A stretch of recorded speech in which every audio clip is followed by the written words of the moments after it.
مین بریکر به تاسو لومبنی بند کوئ. دا زه نن پریکټیکل طریقه ښیم.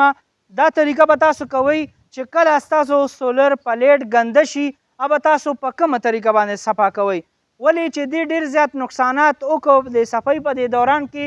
یو څو ورځې مخکې یو نوجوان سولر پلیټ یې صفا کولو او کرنټ یې ورله ورکړو او وفات شو. ولې وفات شو د دې اهم معلومات درته راکومه چې دا سولر پلیټ په تاسو په کومه طریقه باندې صفا کوئ. د ټولو نه لومبنی کار چې کوم دی هغه به تاسو دا وکئ. ټول نه لومبنی اوس زه تاسو ته وښیم چې دا د سولر دا کرنټ راغلی دی کوم بریکر بندول دي هغه بریکر ته مونږ رالو مونږ به دا بریکر بندو. جی دا تاسو ته ښکاري دا بریکر اوس آن دی. صحیح ده. دې ټایم کې پلیټ چې کوم دی باران هم دی او پلیټ دې ټایم کې کو تاسو ګوتې وروړئ تاسو له نقصان راکولی شي. دغه تاسو له ښیمه دا مین چې کوم دوه تارونه راغلي دا د بار نه راغلي دا د سولر تارونه دي. صحیح ده. دا د سولر پلیټ تارونه دي او دا د مین بریکر دا دا کرنټ ورکوي دی نه پمپ چلیږي یا کور دپاره تاسو داسې انویټر دپاره چې کوم لګېدلي خو دا مین بریکر به تاسو لومبنی بند کوئ. دا مونږ بند کو. اوس په مونږ راشو صفایي دپاره. مونږ به تاسو ښایو چې د سولر پلیټ صفایي به څنګه کوو او په کومه طریقه باندې سولر پلیټ دا اوس مونږ د دې نه کرنټ چې کوم پاس کېدو مونږ بند کو.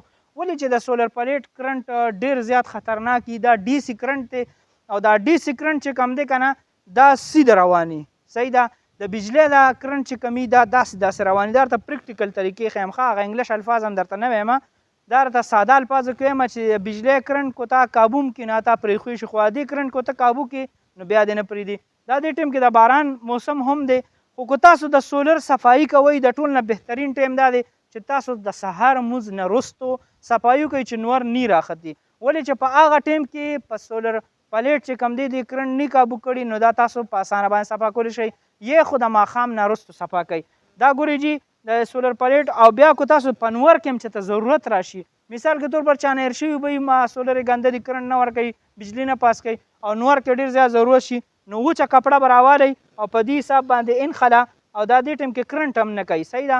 دې نه هلته بریکل کرنټ هم ختم شوی دی. دا تاسو ګورئ د باران اساس کې پرې لګېدلي یې څنګه شین بالکل صفا سوتره شو بالکل چمک یې ووالو.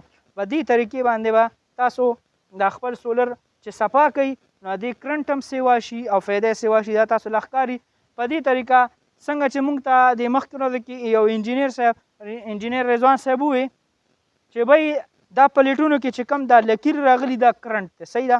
دا کرنټ دی او دا چې کله باران وشي او دا لمدې شي نو دې دا کرنټ چې کوم دی نو دا د باډرو ته راشي. صحیح ده.